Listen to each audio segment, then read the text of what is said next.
أعوذ بالله من الشيطان الرجيم بسم الله الرحمن الرحيم ثم الصلاة والسلام على رسول الله حمدا كثيرا طيبا مباركا فيه louange à Allah, Seigneur des mondes, maître des cieux et de la terre, celui-là même qui existait quand tout était néant, celui-là qui existe qui va exister quand tout sera néant. Nous lui demandons de prier sur le noble des prophètes, le sceau des prophètes, l'homme pieux parmi les pieux, qui est notre très cher bien-aimé prophète, le prophète Mohammed sallallahu alayhi wa sallam. Recevez cette salutation qui transcende toute barrière linguistique, ethnique, cette salutation que lorsqu'on la prononce, on fait du bien à son frère musulman, cette salutation qui n'est rien d'autre que Assalamu alaikum wa rahmatullahi wa barakatuh. Bienvenue sur les ondes de l'islam authentique, la radio Al-Furqan, le 103.1.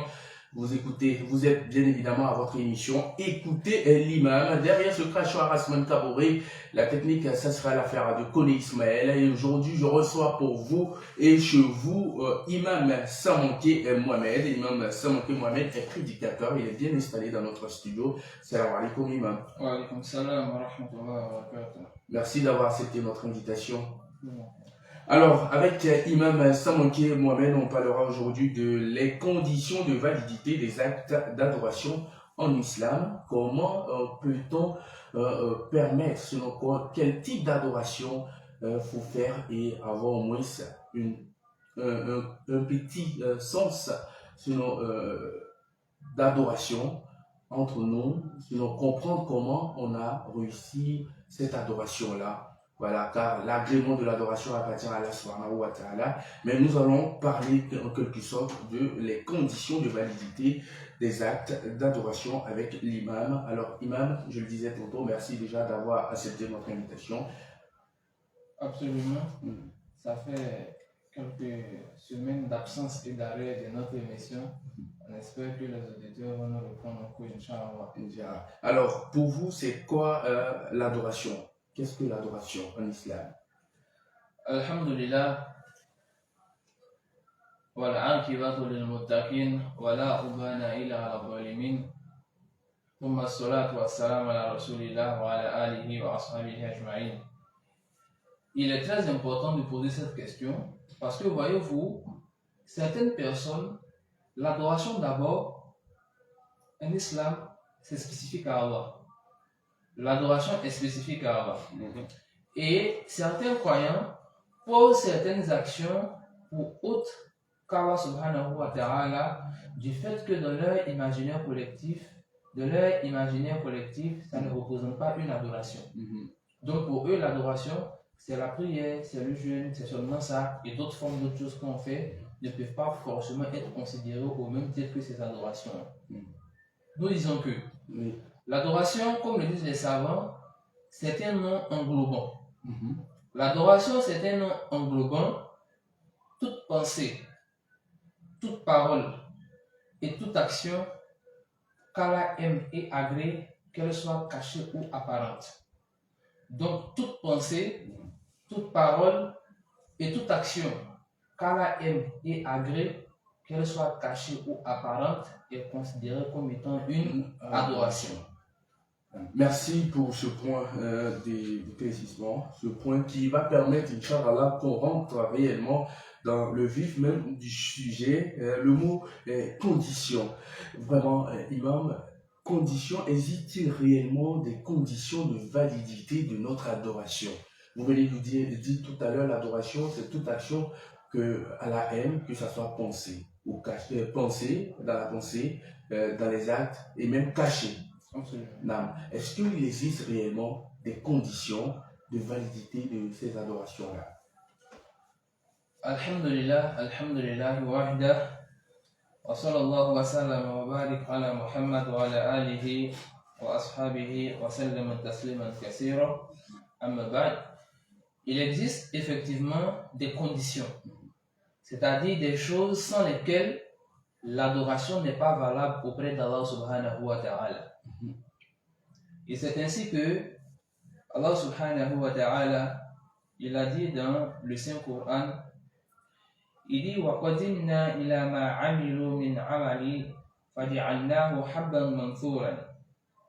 Il dit يَوْمَ الْقِيَامَةِ, il y a certaines personnes qui viendront avec à l'idée l'intention d'obtenir les mérites obtenus par les actions qu'ils auront posées. Et Allah dit que lorsque ces personnes-là viendront, il dit, nous avons considéré l'œuvre qu'ils ont accomplie et nous l'avons réduite en de la poussière et papier. Nous avons considéré l'œuvre qu'ils ont accomplie et nous l'avons réduite en de la poussière et papier. Parce que ces œuvres qu'ils ont posées ne répondaient pas aux conditions de validité d'acceptation par Allah. Lorsque Allah a dit dans le Saint-Coran, بعد أعوذ بالله من الشيطان الرجيم بسم الله الرحمن الرحيم إذ تبارك الذي بيده الملك وهو على كل شيء قدير. Il dit béni soit celui dans la main de qui est la royauté. الذي خلق الموت والحياة, il est celui qui a créé la mort et la vie. ليبلوكم أيكم أحسن عملا. Il est celui qui a créé la mort et la vie afin de nous éprouver et de voir ceux qui seront les meilleurs en bonne action. Les mufassirines, qui sont les commentateurs du Coran, ils disent que la bonne action dont Allah est en train de parler ici, c'est l'action qui est conforme aux conditions de validité. Ces conditions-là, les savants en ont cité 4 qu'on peut résumer en 2. Notamment, les 4 qui ont été cités et que nous on va essayer de résumer en 2, il a déjà la croyance en Allah subhanahu wa ta'ala. Ensuite, la sincérité de l'action. En 3e, la conformité au messager. Et en 4e, que le croyant n'annule pas sa croyance par la mécréance. Donc, je reprendrai en disant la croyance en Allah. D'abord, celui qui ne croit pas en Allah, il n'a pas de bonnes œuvres à faire qui seront agréées auprès d'Allah. Ça ne lui sera d'aucune utilité. Imam, croire en Allah, cela revient à faire quoi? Cela revient à être musulman. Musulman. Voilà. Donc, croire en Allah, donc être déjà musulman. Le 2e élément, la sincérité. Donc, être sincère dans l'action qu'on pose. Le 3e élément, la conformité de l'action aux enseignements du messager alayhi salatu wassalam. Et le 4e élément, que celui qui a posé l'action ne vienne pas annuler son action par la mécréance. Donc, ça c'est les 4 conditions générales qui sont citées. De ces 4 conditions, nous on en tire les 2, du fait qu'on va sur la base qu'on s'adresse à des musulmans déjà. Donc, on va sur la base qu'on s'adresse à des musulmans déjà. Sinon, spécifiquement à des musulmans et en général à tout le monde.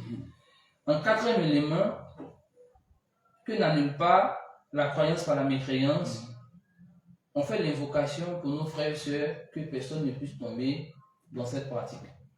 Il nous reste donc les 2 conditions fondamentales qui sont les plus importantes, mais les plus réalistes même, auxquelles on peut être confronté par rapport aux autres, la sincérité et la conformité de l'action à l'enseignement prophétique. Donc, commençons par la première qui est la sincérité, al-ikhlas lillah. C'est quoi la sincérité? Les savants ils disent que la sincérité, c'est le fait de faire une action pour Allah. Le fait de poser une action pour Allah, faire l'action à cause d'Allah, rien que pour Allah et en vue de chercher lui seul sa récompense et sa satisfaction, donc de se rapprocher de lui. La sincérité, c'est donc le fait de faire l'action pour Allah, à cause de lui, rien que pour lui, en vue de chercher lui seul sa récompense et sa satisfaction et de se rapprocher de lui. C'est ce qu'on appelle la sincérité. Et à quel moment dit-on qu'une action est sincère? C'est lorsque cette action est opposée à un certain nombre de choses, parmi lesquelles, et je citerai, la mécréance. Il faut que celui qui pose l'action là, ce soit opposé à la mécréance. Donc lui-même, il ne soit pas quelqu'un qui a mécru en Allah. Donc il revient à la première condition que j'avais citée, être musulman. Donc croire en Allah déjà. Il faut que son action soit opposée à la mécréance.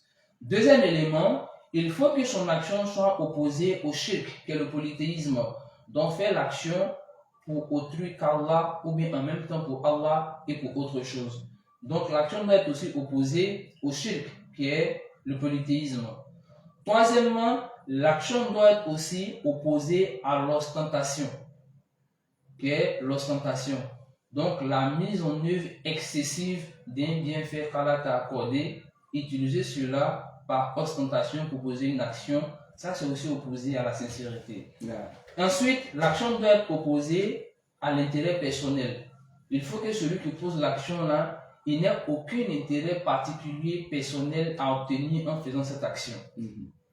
Ensuite, ça doit être opposé encore à un sentiment de supériorité. Il faut qu'en posant cette action, celui qui pose son œuvre ne soit pas pris d'un sentiment de supériorité à travers l'action qu'il pose. Ensuite, il faut que cette action-là soit contraire à de la passion, qu'il ne la fasse pas sous base de la passion. Ensuite, il faut que cette action-là soit opposée à l'innovation religieuse qu'on appelle la bid'a. Et c'est lorsque son action sera opposée à tous ces éléments que nous avons cités, on dira que son action est réellement sincère pour Allah subhanahu wa ta'ala. Et donc, la sincérité, c'est une condition de validité de l'adoration elle-même.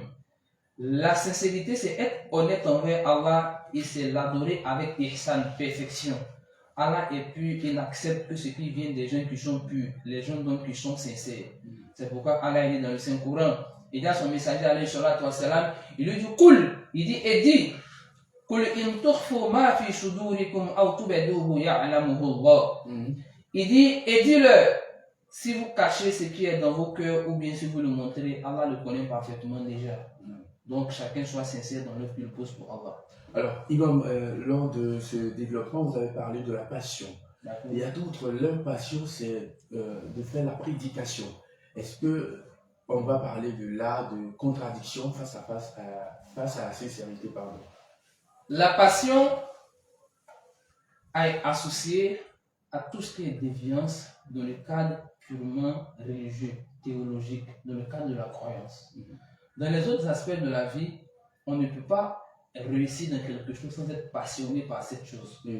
Donc celui qui est journaliste, qui est chauffeur, qui est médecin, la fonction qu'il fait, il doit être passionné de son travail pour pouvoir réussir. Mais dans l'aspect religieux, la passion emmène à tomber forcément dans des extrêmes.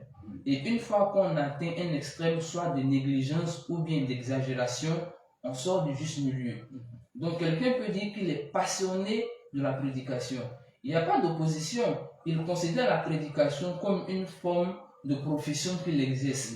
Et il est passionné par cela. Il n'y a pas de mal en cela. Maintenant, c'est dans le contenu de la prédication qu'il ne doit pas être passionné, parce que là, s'il est passionné, c'est une erreur qui va l'emmener à tomber dans l'égarement. Qu'Allah nous en préserve. Amin, amin. Merci, Imam, pour ces points pour nos auditeurs. Vous êtes bien évidemment sur les 103.1, la radio Al-Furqan, la voix de l'islam authentique. Vous êtes à votre émission, écoutez l'imam. On reçoit pour vous et chez vous Imam Samouké Mohamed.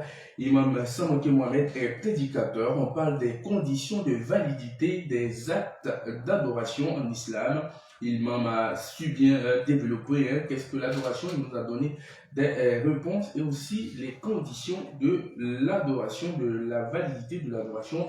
L'imam l'a si bien dit, il faut avoir la sincérité, car la sincérité dans l'adoration, c'est l'une des conditions qui pourra amener à la validité de l'acte d'adoration posé. Est-ce qu'il est nécessaire pour nous de respecter toutes ces conditions que vous avez citées? Si vous me le permettez, oui. Avant de répondre à cette question, j'ai envie de citer la deuxième condition qui vient après la sincérité. Puisque ces deux conditions qui vont ensemble de pair. Donc, l'une n'est pas valable sans l'autre. La deuxième des conditions, c'est la conformité de l'action posée avec l'enseignement du messager d'Allah, sallallahu alayhi wa sallam. Donc, on peut avoir une bonne intention, on peut même être sincère, mais la sincérité seule ne suffit pas pour que l'œuvre soit agréée. Il faut qu'en plus de la sincérité, l'action que nous posons soit conforme avec l'enseignement du messager d'Allah, alayhi salatu wassalam. Allez dans le Saint-Coran, لَقَدْ كَانَ لَكُمْ فِي رَسُولِ اللَّهِ أُسْوَةٌ حَسَنَةٌ. Il dit, vous avez en le messager d'Allah un excellent modèle à suivre. Il dit dans le Saint-Coran, ce que vous donne le messager, prenez-le. Et ce qu'il vous interdit, abstenez-vous-en. Il dit, et dis-leur, قُلْ إِن كُنتُمْ تُحِبُّونَ اللَّهَ فَاتَّبِعُونِ. Dis-leur, si vous aimez vraiment Allah, alors suivez-moi. Et donc, le suivi de ce messager dans toutes les actions que nous posons est une condition obligatoire pour l'acceptation de l'œuvre. Par conséquent, celui qui suit le messager dans l'action, mais qui n'est pas sincère, son action n'est pas valable. Celui qui est sincère dans son action, mais qui ne suit pas le messager d'Allah, alayhi salatu wa salam, son action n'est pas valable. Les deux conditions qu'il faut réunir lorsqu'on est musulman, c'est d'être sincère dans l'œuvre qu'on pose et que l'œuvre qu'on pose soit conforme. Donc il y a une source dans la sunna conformément à la manière dont le messager alayhi salatu wa salam, il a posé cette action. C'est ces deux conditions qui sont les conditions nécessaires pour pouvoir faire ça. Donc pour terminer sur ce point-là précisément, les savants ont posé des questions pour éviter à certains frères, certaines sœurs, aux croyants, de tomber dans des actions qui sont soit des actions inventées, qui n'ont jamais existé dans l'islam, de créer des actions pour les faire, ça sera de l'innovation religieuse, ou bien de poser des actions qui certes existent déjà, mais d'une forme qui n'est pas celle du messager alayhi salatu wa salam. Notamment le fait de se poser la question avant de poser un acte d'adoration, il faut savoir d'abord le pourquoi. Pourquoi nous posons cette œuvre? Que disent le Coran et la Sunna sur cette œuvre? Donc pourquoi poser cette œuvre d'abord? Deuxième élément, comment se fait cette action? Troisièmement, quand est-ce qu'il faut faire l'adoration? Ensuite, où il faut faire l'adoration? Et en dernier, combien le nombre de l'adoration? Toutes ces réponses-là, si c'est une action qui est légiférée, doivent avoir une réponse dans le Coran et dans la Sunna. Mais lorsqu'il n'y en a pas, il appartient aux croyants de s'en éloigner. De s'en éloigner, de le délaisser même, on dira. Absolument, non seulement de délaisser, mais de mettre même en garde contre. Merci Imam. Je le disais, on va revenir sur ma question. Est-ce qu'il est vraiment nécessaire de respecter ces conditions? Il est plus que nécessaire, il est obligatoire de respecter ces conditions. Pourquoi? Nous sommes dans un monde qui est éphémère. Nous sommes tous des passagers qui avons pour aspiration d'atteindre le paradis d'Allah s'il le veut et qu'Allah nous apporte son paradis. Et donc, nous sommes dans ce monde ici-bas pour œuvrer, pour poser des actions dans l'objectif d'obtenir les mérites de ces actions dans l'au-delà. Mais si nous avons quelque chose qui risque de nous emmener à arriver l'au-delà et de n'avoir aucune récompense pour ce qu'on a fait, pour toute personne douée des raisons, il fait attention à ces actions qu'il pose. C'est pourquoi Allah a parlé de ceux-là qui viendront et dont les actions seront des actions vaines dans l'au-delà, en dépit de toutes les prières, les invocations, les adorations qu'ils ont fait, ils n'obtiendront aucun mérite parce que les actions qu'ils ont fait n'étaient pas conformes aux deux conditions que nous avons citées. C'est pourquoi le messager d'Allah, sallallahu alayhi wa sallam, il dit toute ma communauté va entrer au paradis sauf celui qui refuse. Le compagnon va lui demander avec étonnement, ô messager d'Allah, qui va-t-il refuser d'entrer dans le paradis d'Allah? Il dit, mais celui qui m'obéit, il entrera dans le paradis. Mais celui qui me désobéit, alors il a refusé d'entrer dans le paradis parce qu'il ne pourra pas entrer par autre chemin que le chemin du messager d'Allah sallallahu alayhi wa sallam. Merci Imam, car c'est ça, l'islam c'est le Coran et la Sunna et la radio Al-Furqan se fait le porte-flambeau de ce dogme-là, la Sunna, le Coran, c'est ce dont on parle ici sur les ondes de la radio Al-Furqan, les 103.1. Vous êtes bien évidemment à votre émission Écoutez l'imam. Voilà, Imam, aujourd'hui, il y a plusieurs pratiques. Voilà, vous l'avez si bien dit, mais pour encore éclairer la lanterne de nos auditeurs, il y a des personnes qui inventent même des sources qui, souvent, après recherche, on sait que c'est la transmission. As-sanado, je pense si je prononce bien, la chaîne de transmission est erronée, mais d'autres se permettent de travailler avec, parce qu'il y a un bon sens. Sinon, l'enseignement qui est derrière est peut-être de bonne moralité. Est-ce qu'un musulman qui se base sur ces différents hadiths là, qui ne sont pas authentifiés, mais qui ont de bonnes moralités, peut espérer que ces adorations soient agréées par Allah subhanahu wa ta'ala. Alhamdulillah Rabbil Alamin. Mes chers frères sont Allah, il faut savoir que l'un des principes fondamentaux de cette religion, qui est même l'une des caractéristiques phares des prophètes messagers et des pires prédécesseurs qui étaient les compagnons du messager d'Allah, et ceux des 3 meilleures générations, c'était le principe de faire prévaloir les textes sur la raison. Faire prévaloir les textes sur la raison. Tout à l'heure, je parlais des passions et j'ai dit que dans le cadre de la religion, dans le cadre idéologique, dans le cadre théologique précisément, la passion est toujours associée à l'égarement. Parce que la passion amène soit à une négligence extrême ou une exagération extrême en quitte dans le juste milieu. Et certaines personnes ont fini par tomber dans une forme d'exagération qui fait que ils sont allés même à créer des œuvres qui n'existaient même pas, à créer des actions, à créer des adorations eux-mêmes, et puis ça les a menés à tomber dans des erreurs. Par conséquent, toutes les formes d'adoration, toute la religion et tous les enseignements, tout est expliqué dans la Sunna et dans le Coran. Donc celui qui emmène une chose qui ne fait pas partie de cette religion, cette chose-là, il l'a rejetée. C'est une innovation. C'est une innovation. La mère des croyants, Aïcha, qui a rapporté du messager d'Allah sallallahu alayhi wa sallam, qui a dit, il dit, celui qui apporte dans notre affaire ici une chose qui ne fait pas partie, il dit, cette chose-là, elle est à rejeter. Par conséquent, comment on définit l'innovation, la bid'a? La bid'a, l'innovation, c'est toute pensée, toute parole et toute action qui est faite dans le but de se rapprocher d'Allah, mais n'ayant aucune source dans le Coran et la Sunna. Donc celui qui fait la bid'a, son intention c'est souvent de se rapprocher d'Allah. C'est pas toujours le cas. Souvent c'est pour des intérêts mondains, mais souvent même c'est pour se rapprocher d'Allah qu'il le fait.